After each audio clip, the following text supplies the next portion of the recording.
Sí, prácticamente casi 10 años de investigación. En realidad este tema yo lo presento como una tesis, como una tesis final en el año 2004 cuando me iba a recibir, y después más adelante le propuse al profesor Osvaldo Díaz poder escribir y profundizar esto, ya que no hay absolutamente nada escrito sobre el tema de las ligas agrarias. Lo que quería decir es que antes de empezar la investigación de las ligas agrarias yo tenía pensado escribir, porque quería hacer una investigación para poder saber cuántas personas murieron durante la construcción del puente Chaco Corrientes, que también son datos que no aparecen y que no se saben quiénes son. Se me complicó muchísimo porque la información era muy cerrada, y tuve muchísimos problemas para poder llegar, digamos, a la verdad histórica, ¿no?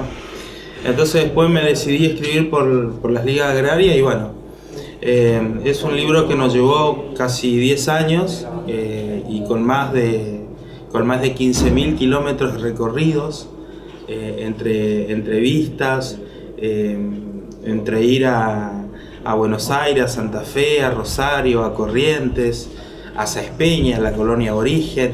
Una de las últimas entrevistas que hice fue al amigo Aureliano Villán, que empezamos la entrevista acá en la parroquia local y fuimos reconstruyendo lo que había pasado esa noche hasta la colonia Origen. Y bueno, nosotros estamos muy contentos porque finalmente le pudimos poner el punto final al libro. Cada vez que lo íbamos a cerrar siempre aparecían nuevos datos, sobre todo datos de la justicia, ¿no?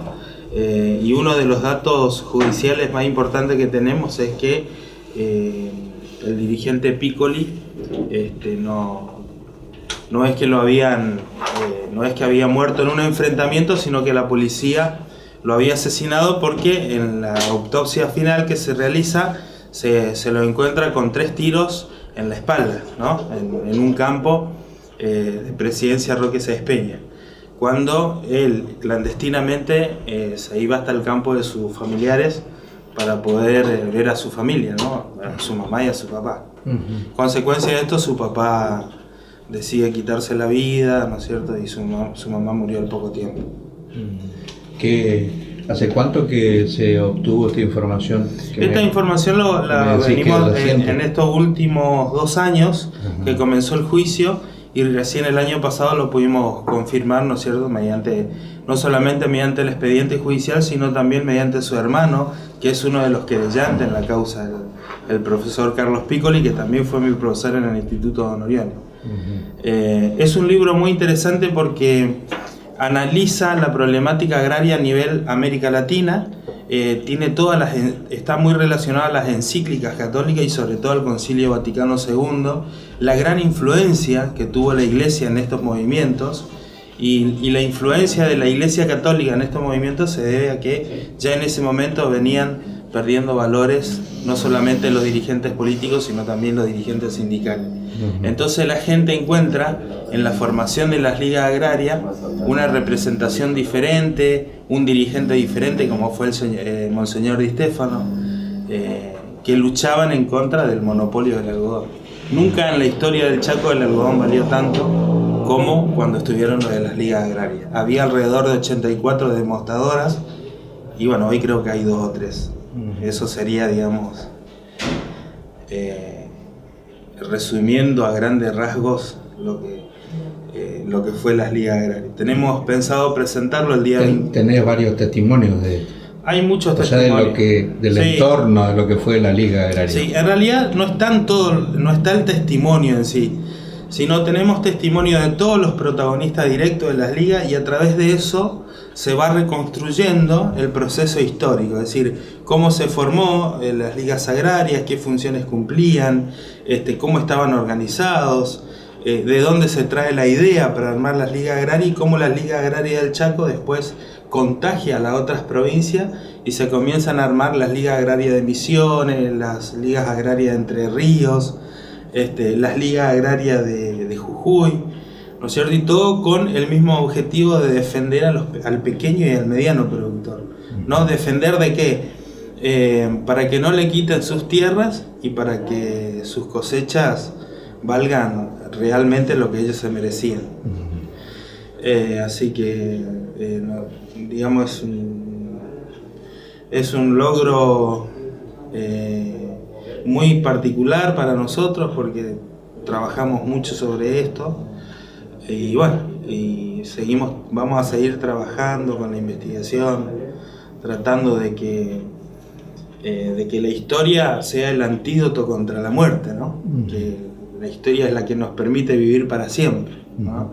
Así que ahora, una vez que esté bien conformado el próximo proyecto, ya seguramente le vamos a venir a contar. ¿Cuándo va a ser presentado esto? Esto tenemos pensado presentarlo el día 21 de junio en el Instituto Don Orione. ¿Por qué lo elegimos presentar ahí? Porque primero que el proyecto nació ahí, soy un ex alumno de ahí, el profesor que escribe conmigo fue mi profesor ahí, y además el Instituto Don Orione cumple 50 años. Así que, estuvimos hablando con el profesor Francisco Romero, que es el encargado, el que nos va a hacer el prólogo del libro, y además él es el director de edición de la librería Contexto, que sería la librería que nos va a editar el libro. Ya el libro está en la editorial, así que el profesor Romero nos dio una mano muy importante en ese sentido, y la verdad que se lo pueda editar acá en la provincia también es importante, ¿no? No que tengamos que editar en otro lugar o en Buenos Aires. Claro, bueno. Pero es un libro con mucho contenido histórico, creo que con mucha bibliografía consultada.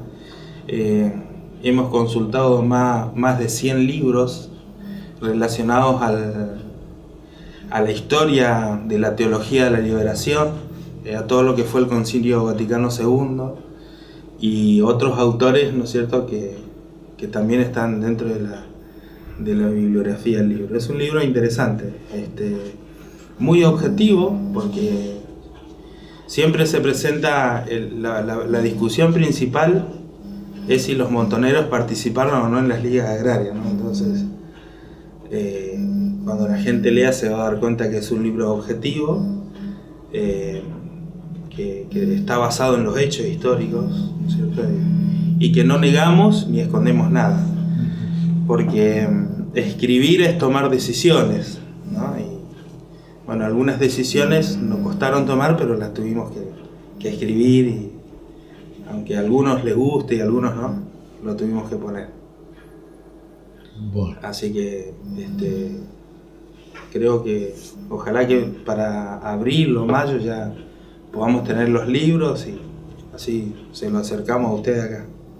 Bueno, muchas gracias. No, por favor, gracias a vos, Julio, y un saludo a toda la audiencia, y un saludo a la distancia al profesor Romero, que nos está dando una mano grande con el tema de la edición.